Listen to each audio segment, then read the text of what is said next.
This is Lab Medicine Rounds, a curated podcast for physicians, laboratory professionals, and students. I'm your host, Justin Kreuter, a transfusion medicine pathologist and assistant professor of laboratory medicine and pathology at Mayo Clinic. Today, we're rounding with Alex Klobassa, assistant supervisor for transfusion medicine in the Department of Laboratory Medicine and Pathology at Mayo Clinic, to discuss nurturing our laboratories.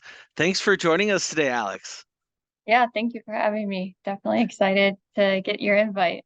I think you're doing wonderful things, and I wanted to kind of bring this forward in this venue here with our audience, and kind of kick around some of the ideas that you've had, experiences that you've had, and what you've learned. We can start off with, why can't it be a challenge to nurture our laboratory team? Yeah, ironically, I find this to be one of the more challenging questions that you have, but I think there's always just logistical things that come up, such as making both the time and the space for creative thinking. I think oftentimes in the nature of our work, the innovative ideas are really coming from the different problems that we face, and then trying to make those ideas into actual projects and then actually see them implement into our daily work. You can face a lot of different things, such as scheduling and finding both the resources and the subject matter experts. So I think once you find the people who are invested in those things, you can overcome a lot of those barriers. But just building those relationships and listening. I hear you about kind of paying attention to who your people are that you can tap into. About the logistics issues, I this really resonates with me about how do we kind of create time and space, and then how do we keep track of things. It seems like, for many of us, I flag my emails of I need to respond to this, but then it just kind of gets far enough down that I don't go back far enough to see them. How Yeah. how do you keep track of these ideas, right? Capture these, and if you're maybe something isn't right for right now, like we're around the holidays, people are probably busy with that. Maybe a good idea gets brought up. We all often talk about putting something in the parking lot, but how do we not forget about the back lot? Man, I don't know. I think I've started trying to use the different Teams features that we have. So a lot of electronic tools and solutions. I think the using different channels and creating different groups, and then Outlook calendar is definitely my magic secret wand, because I will put things on there a couple months from now, and then it will remind you, and I'm like, okay, yeah, I got to look back at my notes and see where we're at on this and reach out to people and get it back going off the ground. So with the electronic solutions there, I'm sensing this, organization uh, bent that you have about you. Yeah, Um, definitely. so in keeping those things organized, I guess that's also, you said, looking back at your notes. Um, how do you keep those organized? Are those also electronic for you, or do you have some system of making sure you're kind of keeping those things in order?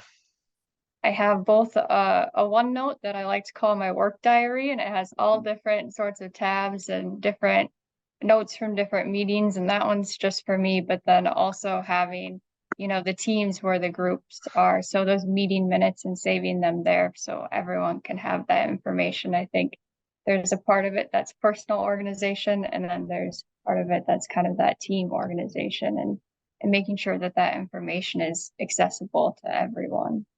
I see. So you've been working with a couple of different teams over the years and have, I think, kind of been perfecting your approach to things, and definitely see you as a fellow lifelong learner. Uh, Yes. what have you learned about nurturing a laboratory team? What have been some kind of key takeaways as you look back on the last couple of years? A lot, probably too much to cover today, but I think first and foremost, just, realizing that things don't need to be perfect to implement something. And oftentimes it's just your first draft. Once you get it going, it's just you're going to be able to keep building on that. And because you bring other people in who are excited about it, it's just going to keep getting better. So learning to be okay with being uncomfortable sometimes and learning to be okay with it not being exactly as you planned is really important, I think, to keep things moving forward and encouraging kind of that creative space. I like that. When you say, perfect is not necessary, uh, probably for a good amount of our listeners, right, in the medical community, particularly in lab medicine, that might kind of run counter to seems like the ethos of lab medicine of, we're always striving to always be meeting the patient's needs appropriately, getting the correct test results out. I imagine that you've run into some resistance when you've tried to get and just like, okay, it's this first draft. Let's see how this goes.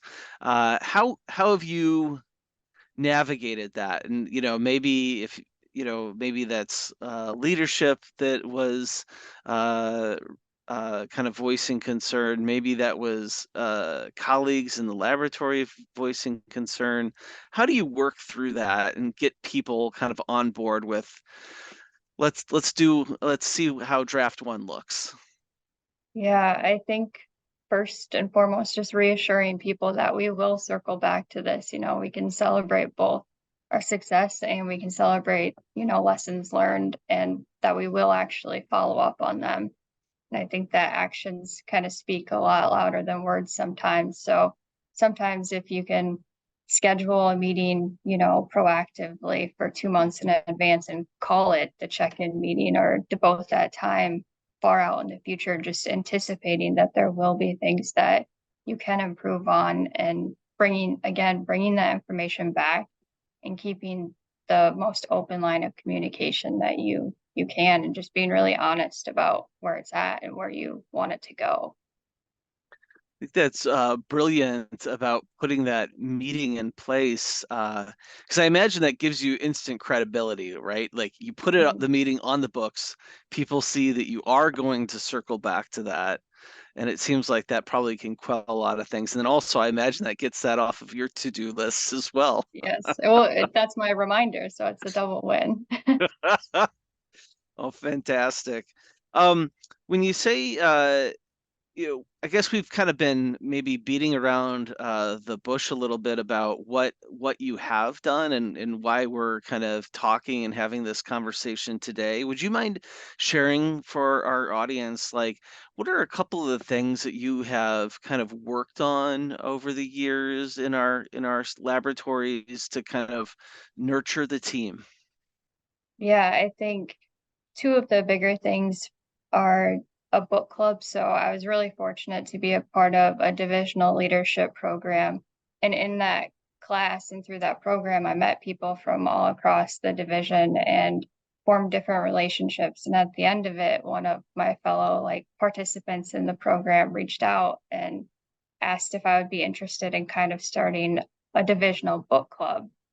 And so just sitting down one on one with that person who I was not in the same work unit as me, but seeing both of our ideas and how we could bring people together once a month to talk about leadership beyond the program was really fun. And I think it's kind of evolved over the past couple years. So we just finished our third book and we have about 15 to 20 participants each year that meet once a month to discuss a certain chapter of the reading.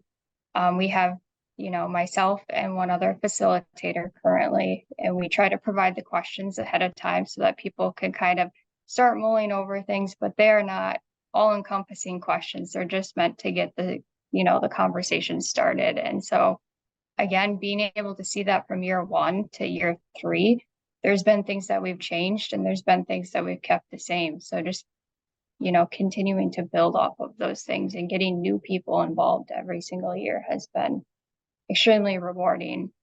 And then I think the other thing that I've recently been working on is a simulation center project. So that one is more specific to my work unit, but we were kind of having a lot of problems and challenges with our emergency response. So in the nature of our work, we need to respond very quickly and rapidly, and that can be stressful at times.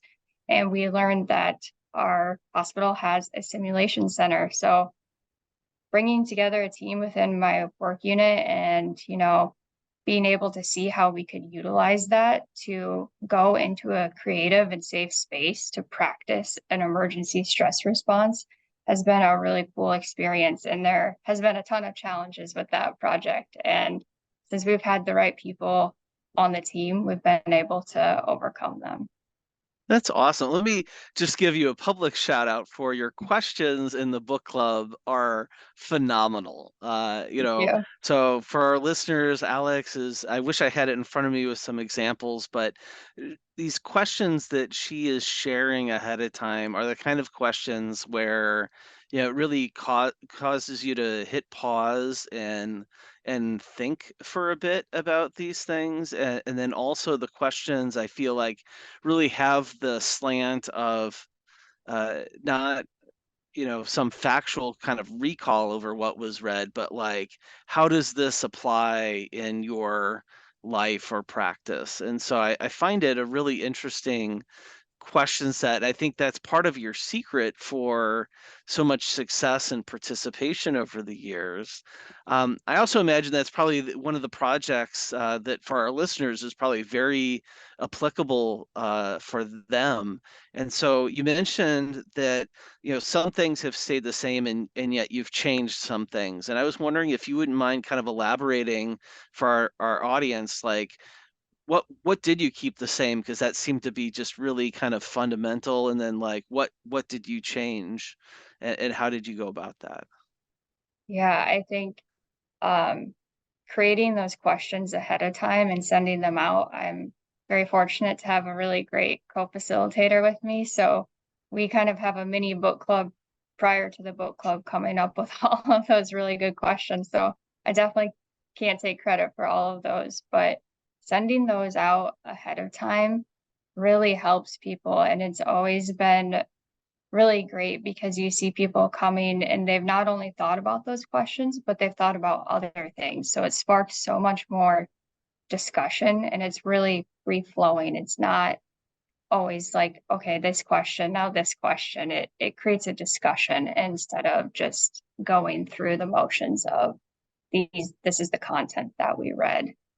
I think that the things that we've changed is we've really tried to engage people in the book club in the sense that in person is so much more natural to have conversation. But the first year we did the book club, we were still going through COVID. So trying to transition from that hybrid format to a fully in-person format, um, you know, is challenging because we don't want to limit our participants either who maybe work off-site or remotely. Yeah, yeah. I have a huge challenge with that these days, especially as like some meetings are in person, other ones are online, and every now and then I get confused over where I'm supposed to be. Yes. So, I really appreciate kind of what you've shared with us today. I wonder if we could kind of close with, if you don't mind sharing, what is in that back lot for you? What is kind of a future opportunity that kind of has been sitting in your mind about a future opportunity to improve our lab team? Yeah, I think I can't take full credit for many of the things that I've been involved in, but honestly, I don't know what the next idea is. I think it's probably hidden somewhere in a conversation that hasn't been had yet and that a bunch of people will get excited about. I think that some of the things that our department is doing as far as bringing problem solving to the forefront of our lab with these huddles I'm really excited about that. I think that that is going to create a lot of ideas that we can turn into different projects and different things that we can involve people in. But moving forward, just building on the book club and the simulation center, and then taking advantage of the things that come out of this frontline problem solving approach that we're heading towards. Well, Alex, I think in your answer there, I really hear, this your strong sense of really this servant leadership, right? Like the next idea for our team is not the idea that is in your head, but Right. the idea you bring up, that the next great idea for our team is in a future conversation. Yes. I think that is a spot on insight that our listeners can kind of take back with them and think about. Going back to the top of the interview, you were talking about cultivating these relationships and how key that is. Yes, definitely. We've been rounding. Let me start off. We've been rounding with Alex Klobassa. Thanks for being here today with us, Alex. Yes, thank you so much for having me. It's been a lot of fun. And to all of our listeners, thank you for joining us today. We invite you to share your thoughts and suggestions via email to mcleducation@mayo.edu. If you've enjoyed this podcast, please subscribe. And until our next rounds together, we encourage you to continue to connect lab medicine and the clinical practice through educational conversations.